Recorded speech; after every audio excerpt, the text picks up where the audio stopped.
Pludselig blæser det op. Stormen jager ørnen væk. Men stormen fanger også Mickey.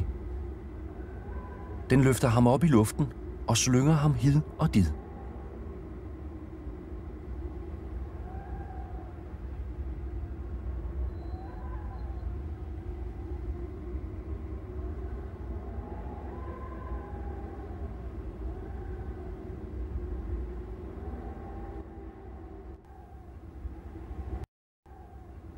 Det begynder at sne, og Mickey fryser. Han må have hjælp af Tupilak. Tupilak bruger magi og bygger en træhule til Mickey.